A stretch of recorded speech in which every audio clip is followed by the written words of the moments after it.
Without even being a mysterious being, Blast is still one of the most mysterious characters in One Punch Man that we have ever seen. There are only two other characters in the whole series with comparable situations. Those two are Saitama and God.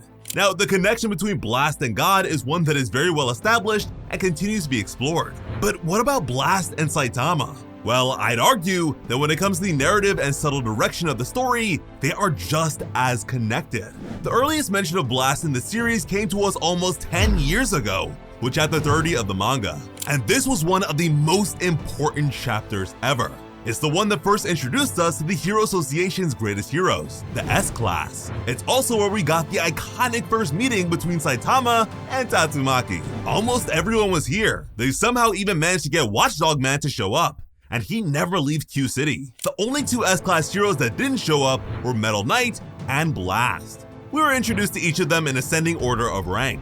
And once Blast is shown to be absent, Saitama is immediately shown. Since he was B-Class rank 63 at the time, this was definitely for the sake of comedic effect. But at the same time, Saitama's panel does slightly overlap with Blast's. But listen, with most series, I would not put much weight at all on these sorts of things. But if you know One Punch Man, you know that Murata is very intentional when it comes to artwork. This guy has altered several events in the story post-publication because of his own high standards. This is definitely one of the more minor points, but one I definitely think is worth mentioning. For years, Blast was a complete enigma that we knew next to nothing about. But finally, thanks to the Monster Association arc, we know more about this guy than ever before. First and foremost, Blast is the only character in One Punch Man that we can really consider a veteran hero. And that's because he has been in the hero business longer than anyone else we know of. Yeah, even longer than characters like the now retired number 3 hero, Bang. Bang is definitely much older. But despite all his intense training and incredible strength as a martial artist, he only just became a hero in the last few years. And really, that's the case for most S-Class heroes and heroes in general. In the world of One Punch Man, mysterious beings, or monsters, have been around for a pretty long time. We're not sure exactly how long, but they weren't even rare to encounter when Saitama was in middle school. It's just that in the last 15 years or so, their appearances have become even more common. And in really recent times, they have become even more prevalent. This is why heroics have been on the rise and have so thoroughly changed since the days of old. The Hero Association itself has only been around for 3 years. And from there, the designation of S-Class is an even younger creation. Based on how we understand it, Blast has been with the association since the organization began. But despite his abilities, he was most likely classified as A-Class for a while. They only created the S-Class for the sake of accounting for anomalies that exceeded conventional metrics. Heroes that were able to consistently handle and defeat monsters that other heroes failed to. Before the Hero Association was created, all heroes were unregistered vigilantes like Saitama and Genos used to be. And oddly enough, Blast is the only character we know of that comes from that golden age of heroics. Although we don't know exactly how long he's been a hero for, or even how old he is for that matter, we do know that his battle against God alone has spanned for more than 20 years at this point, which is a pretty long time. Back then, Blast also had an unnamed partner. He was a sunglasses-wearing, dual-wielding swordsman with a ponytail. He also seemed to carry some sort of firearm on his hip. We know even less about this guy, but Sitch, an executive of the Hero Association who Blast has known and trusted for just as long, mentioned the guy specifically, along with a group of several other collaborators. Again, Blast is the only active hero we know of from this previous time. So what happened to all the other characters he used to work with? Well, instead of dealing with hero work as individual monster slayers like we mostly see today, they were all working together to research the mysterious God cubes. Thanks to this, they were able to glean some key bits of information. Most notably, the cubes can turn humans into monsters. But is that really enough of a reason to justify such deep investment and investigation into these things? In this world, there are so many different and downright ridiculous ways for a human to be transformed into a monster. Besides scientific experimentation, bad habits, complexes, or sudden and excessive dissatisfaction with one's own life can cause cellular abnormalities that lead to monsterization. God cubes are one of the 2 items in One Punch Man that all but guarantee monsterization in humans, the other being monster cells. But God Cubes are a lot more dangerous and way more potent. Whereas God Cubes come from God, monster cells originate from Monster King Orochi. After ingesting one, a human is able to gain even greater strength and a longer lifespan. The stronger the human, the stronger their transformation will be, and also, the more hideous and inhumane their appearance. With monster cells, the transformation process is a painful one. After becoming a monster in this way, besides a loss of humanity, they give in to excessive feelings of insanity, bloodlust, sadism, and ecstasy. Their morality and rationality diminish greatly, and they very much tend towards mayhem and destruction. This sort of transformation can also be very telling to a person's true character and their more wicked thoughts. A particular weakness shared amongst many monster cell users is extreme recklessness due to their heightened negativity and a lack of control over their new instincts. For those with weak wills, they lose their ego and intelligence and instead become more like monstrous animals. But those with stronger wills can transform and even alternate between their human and monster forms. And despite empowering the talents a person already possesses, monster cells also make it impossible for a consumer to grow any stronger. Their limiter becomes hard-fixed, they lose all growth potential, and they completely stagnate. Also, in terms of receiving benefits at all, monster cells need to be eaten raw. If they're cooked like Speedo Sound Sonic tried to do, they will have no effect besides causing violent diarrhea and sudden weight loss. And eating more than one of these things provides no extra benefits. It either just leads to them being knocked out or self-destruction since the human body cannot handle that many cells. God Cubes are very different in that they result in virtually instantaneous and painless transformations. Monster cells were a dime a dozen, while God Cubes are far more limited in quantity. They are extremely heavy and very durable.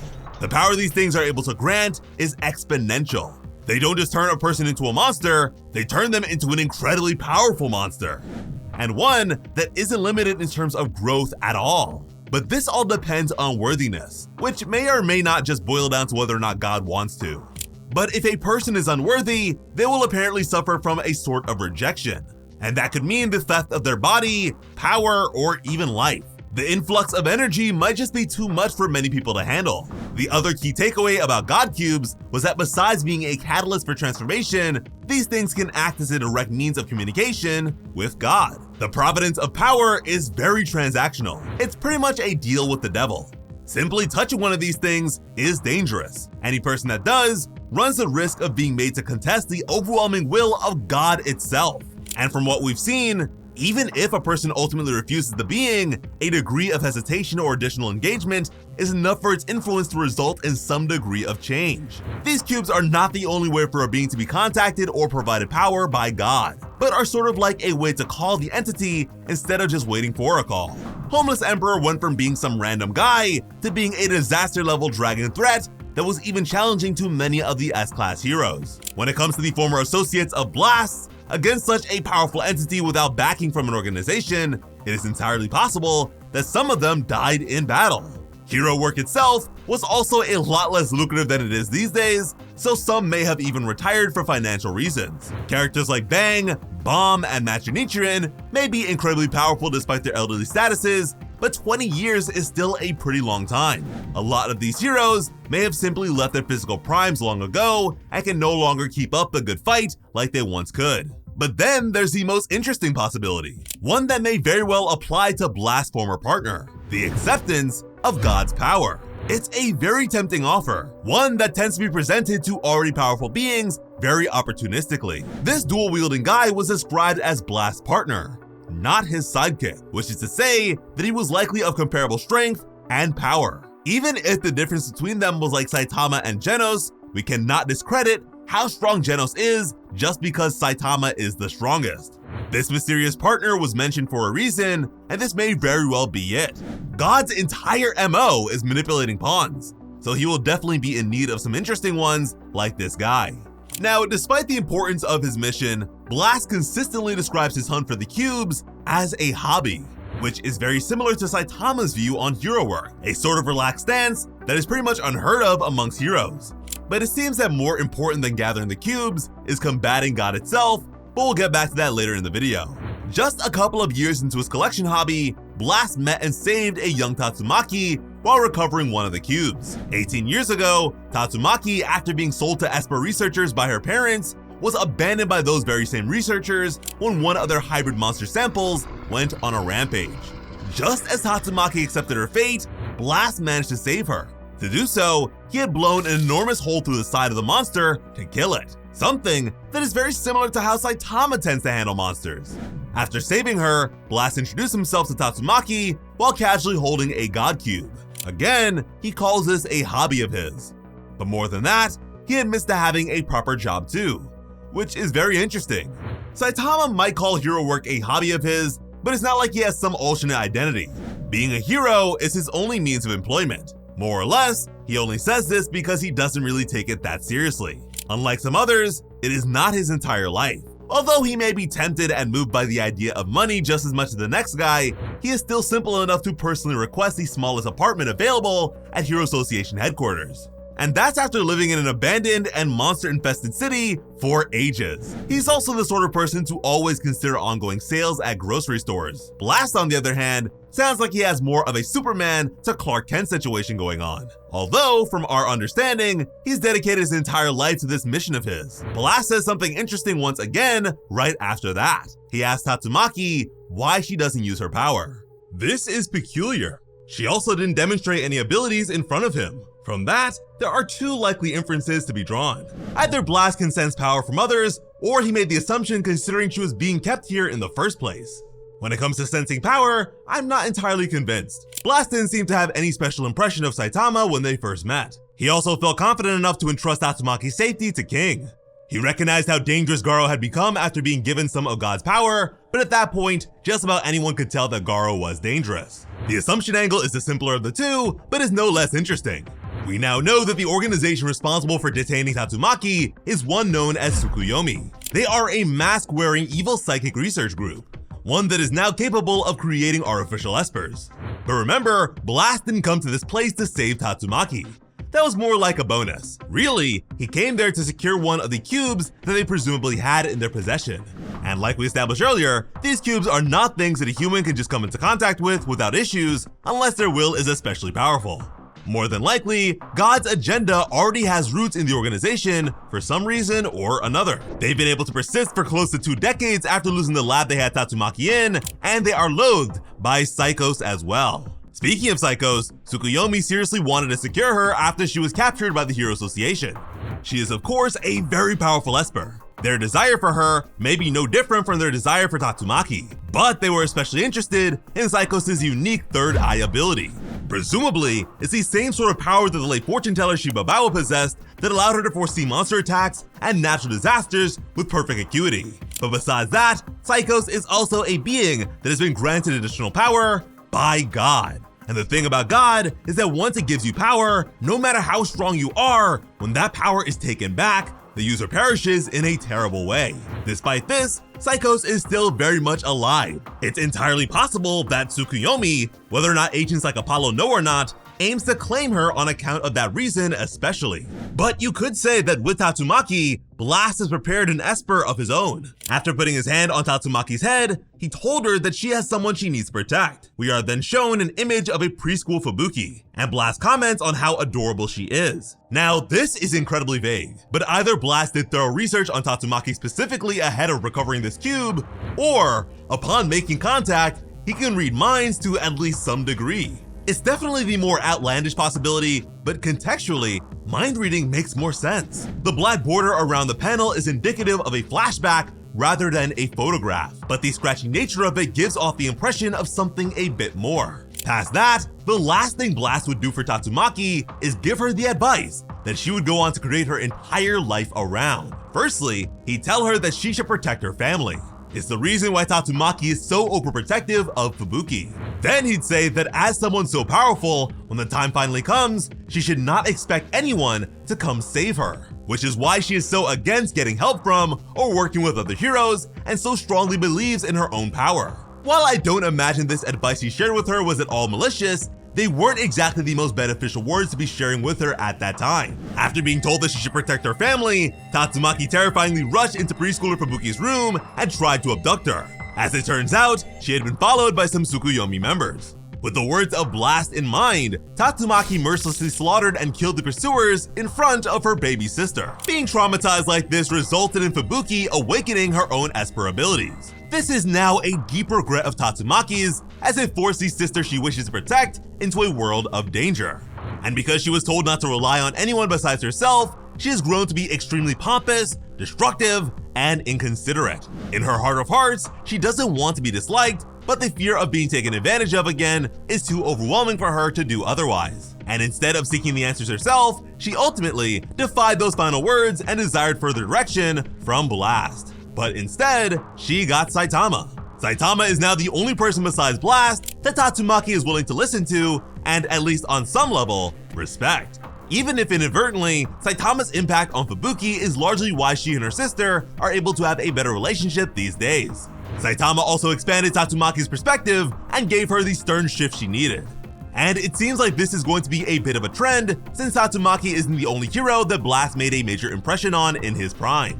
At some undisclosed time, Sweet Mask met and was presumably saved by Blast. And for this reason, it seems like the top A-class hero admires the number 1 S-class hero like Tatsumaki does. The idol hero's violent impulses made him contemplate slaughtering all the S-class heroes from behind just because he felt like they were looking down on him. But simply being reminded of this Blast-related memory was enough for him to stabilize and control himself. And although Saitama doesn't exactly fit conventional beauty standards, Sweet Mask is very fascinated by him. Genos aside, he is probably his biggest fan at this point. The relationship between Sweet Mask and Blast isn't all too clear just yet, but the guy is definitely pretty messed up. So I can only imagine that Saitama's involvement with him will be for the better, and again, clean up Blast's mess. But after meeting Tatsumaki and Sweet Mask, Blast pretty much did the same sort of cube collection thing for a long time. That was until 2 years ago, when he fought against Elder Centipede. Based on the damage Blast appeared to have suffered thanks to their fight, and the massive destruction surrounding them, although he was able to gravely harm Elder Centipede, it seems like Blast was far weaker than he is these days. And back then, Elder Centipede wasn't even as big as it ended up being by the time it faced Saitama. And even at its apex, Elder Centipede didn't even hold a candle to Sage Centipede, which was killed by Garo in his stabilized monster form. So whatever Blast may have experienced over the course of the last 2 years and his time away from Earth likely made him exponentially more powerful. His hair may have also begun to gray during that time. The lighting of the object also displays clear intent. And coincidentally, this anomaly resulted in Blast himself coming into contact with God directly for the first time. Now things are getting really strange. How is this Blast's first actual contact with God? We definitely saw him handle a cube when he saved Tatsumaki over a decade before this. Even if we chalk it up to God not deeming him worthy back then, the creature had no problem speaking with Saitama and Flashy Flash without knowing if they were worthy or not. It even included Monaco in the possibility pool. Maybe it's as simple as God's power expanding, and its essence becoming more present alongside the increased frequency of mysterious beings. But they knew that the cubes were communications devices of some sort prior to this. Whatever the case, Blast apparently refused the transaction and had to fight. Because of this, Elder Centipede was able to escape while Blast had his hands full. After the battle, Blast was in terrible shape, and it seemed like this was when he received the scar across his face. But how? If simply appearing was that easy, God wouldn't really need to strike so many deals with humans and struggle to breach Earth. The closest thing we have seen to what may be considered a true manifestation of God were its feet. The fight between Saitama and Garo was so intense that they inadvertently weakened the so-called dimensional seal that had been keeping God at bay, allowing the creature to partially appear. Which presents a whole new question. What the hell is a dimensional seal, and who is responsible for creating it? We can assume that Blast and his companions generally maintained the thing, but it had to have been started somehow. Someone or something managed to contain or restrict God before any heroes began investigating the cubes. The easy answer is aliens, since in the original timeline of Saitama vs. Garo, we saw that one of Blast's cross-dimensional comrades belongs to the same alien species as Boros. A person could theorize that God is an entity that threatens life across the galaxy, if not further, so Earthlings aren't the only ones that may be concerned by its existence. But it could just as easily be presumed that, like Boros to Saitama, this alien could have faced Blast in the past and ultimately decided to follow the same path in pursuit of greater strength. One way or another, it is another point of similarity between them. The Hero Association sensors were unable to detect the entity at all. From there, Blast believed it would be safer for everyone if they kept things under wraps and didn't inform other heroes about God. Which isn't the most convincing reasoning to me, since they may have been able to better handle the cube situation if they knew, but there's probably more to this. In the end, after just 1 year of working with them, Blast made it seem as though he had vanished. Because of his time and track record with them, when the S-Class was finally established, Blast was placed at the top of the totem immediately, despite being off the grid. The timing of everything might just be the most important thing of all. Back when Saitama was still weak and still had hair, he saved a kid with a cleft chin.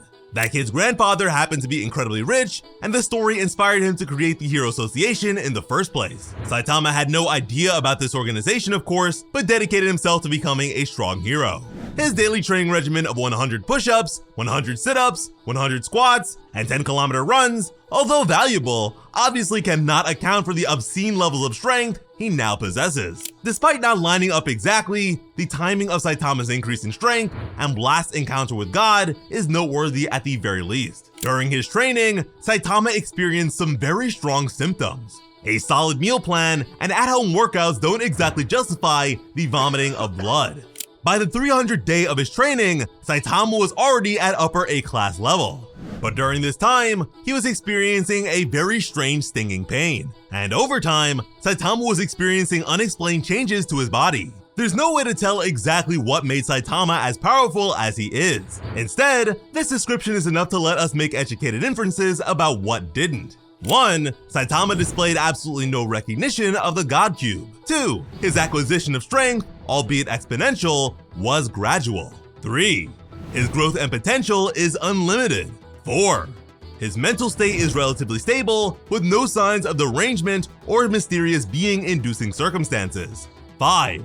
He's not a cyborg, robot, genius, esper, swordsman, or martial artist. Wherever or however Saitama got his power, it is beyond our current understanding of possibility in the story.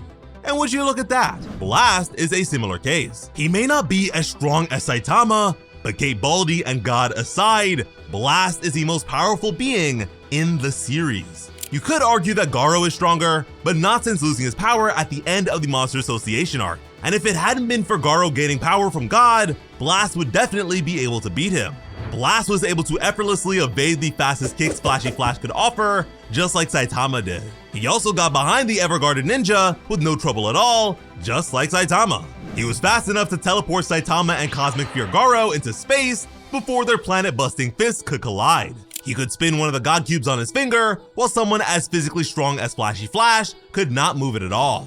He withstood Cosmic Garo's deadly radiation, which ended up killing many other heroes by proximity alone. The reason he is especially suited to battle against God is because he can create hyperspace portals. With them, he can teleport across seemingly unlimited distances, hence the infinity symbol that appears once he does so by slamming his fists together.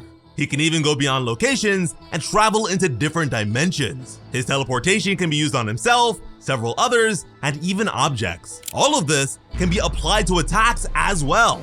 But in the case of an opponent that exerts too much energy while attacking through them, the gates can be overloaded. This is likely where its greatest limitation lies. He can manipulate gravity for the sake of empowering his fists. And again, he may be able to read minds thanks to physical contact. According to Fubuki, Blast has even more abilities. Before we saw anything just mentioned, she stated that he could shoot lasers from his eyes, that he ruled over psychic powers, and that he can command trillions of robots. All of which I don't think are necessarily true. It's important to remember just how powerful perspective is in this series. It's the reason why King is the most powerful man on Earth, and why Saitama is always underestimated. Fubuki is simply echoing the childhood nonsense and boundless praise her sister gave the man. Tatsumaki is the strongest esper on the planet. She is at the top of the psychic totem. If she considers Blast to be above herself, well, then I guess you could stretch to say that he rules over psychic powers. But when we consider all these abilities that Blast has, we're left scratching our heads as to where he could have gotten them from. Like Saitama, he is not a cyborg, robot, genius, esper, swordsman, or martial artist. The powers possessed by all other heroes are fathomable and could likely be linked to at least one of these classifications. So what could have possibly granted Blast such unorthodox abilities that can even defy dimensional bounds? Well, like Saitama, it's unclear. Saitama and Blast don't have much of a direct relationship just yet, but thematically, it greatly reminds me of the relationship we see in Berserk between Guts and the Skull Knight. Simply put, Blast has effectively created the path ahead of Saitama. Everything Blast related will likely become Saitama related eventually. Any complications or issues caused by Blast will likely end up being things that Saitama ends up dealing with in some way, shape, or form. Although we may not be ready for Saitama to be hopping dimensions with the Galactic Hero Association, it's no doubt a potential exploration that is likely to eventually come. Blast walked, so Saitama could run. Blast distorts reality, Saitama straight up breaks it. If you want to see more One Punch Man videos like this, all you have to do is ask. As always, I'm Slice of Otaku. Thank you all so much for watching and have an awesome day. I love you.